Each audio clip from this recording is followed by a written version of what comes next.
how pretty this is! Ah, new space. Yay!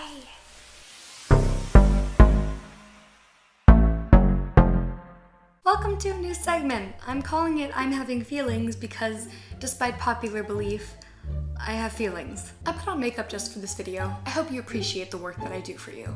Who am I kidding? I did this for myself. Guys, makeup is such a beautiful thing, and if you're one of those people that are like, oh, people who wear makeup like deceive me, or if you're like, oh, I think you look better without makeup, like, no one asked you. I put on makeup for me, and everyone's entitled to their opinion, but like, let people wear makeup if it makes them feel good. It's none of your business. That's a rant for another time. I'll do that later. What was I doing again? Oh yeah, I'm here to talk about therapy. Well, actually, that's not true. I'm here to talk about what isn't therapy. What? Where am I going with this? Look, there are lots of different kinds of therapy. Music can be therapy. Dogs can be therapy. Your therapist can be therapy. Your therapist should absolutely be therapy. But you know what doesn't have to be therapy? Your friends. Your friends don't have to be therapy. They totally can be. Friends can make you feel better, talking to them, hanging out with them, just knowing that they're there for you. That is totally fine, good, great, synonyms. But unless you're paying them, they should not be your therapist. If there's something really eating away at you, something really wrong, you should absolutely lean on your friends. Good ones will be there for you through thick and thin, good or bad, rain or shine, peanut butter or jelly, milk or cookies, from the windows to the wall. Where was I going with this? I have been going through a rough patch in my life for a while now, and I'm pretty open about it. But I'm not really looking for advice, more just support. I want my friends to know what's going on in my life more for their sake than for mine. I pay a therapist to give me advice, to help me solve my problems, to talk it through with me. There are some people in my life that I worry are only my friends because they don't want to pay for therapy. I'll listen to your problems, I'll help in any way that I can. I'm just not trained to fix relationships or patch up friendships or cure depression.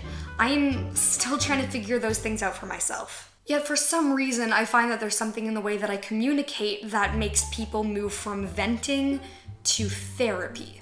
As your friend, I'm here to listen to you and support you and be there in the same way that I hope you would for me. But I just do not have the wherewithal to be a therapist.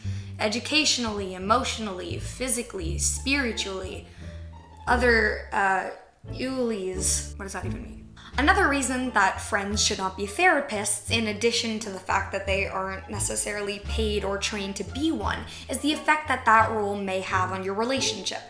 Think of it in a Pavlovian way, like classical conditioning. I am such a psychology nerd. Pavlov was a psychiatrist who would ring a bell every time he gave his dogs food. It got to the point that Pavlov's dogs would hear the bell and automatically salivate whether or not the dog was being given food. I promise this is going somewhere. Basically, in the scenario of this client-therapist friendship, you might be unknowingly conditioning your friend to associate sadness or pain with being with you. This sounds way worse than it is. I don't think I'm explaining this well at all. If every time that you're with your friend, you bring up your problems, your issues, your things that need to be fixed in the hopes that they'll do it for you, it may get to the point... Okay, I'm doing a terrible job of explaining this. Okay, so say every time you talk to your friend, you complain about your boyfriend, and then the next time you see them, you complain about how your plant just died, and then the next time you see them, you talk about how awful your weekend was, and then the next time you see them, you complain about your boyfriend,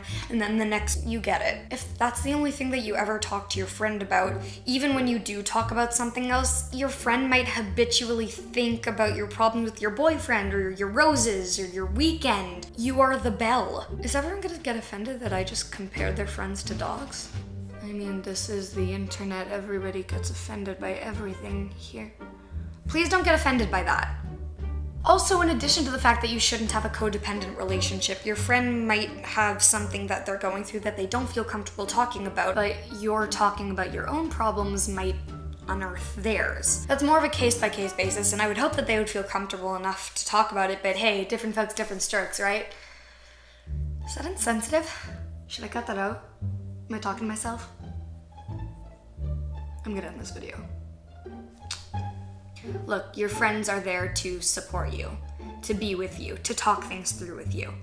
but if you really do have a serious problem, you should consider seeing a therapist. Therapy is absolutely amazing and it doesn't work for everybody, but it's definitely worth giving a try if there is something really wrong that you feel like you need to talk about. Real advice time with Riley. I don't give great advice. I'm going to school for psychology, but that starts in September, so we'll see how that goes. I'm really scared. I'm gonna give someone some bad advice, aren't I? This is a bad idea.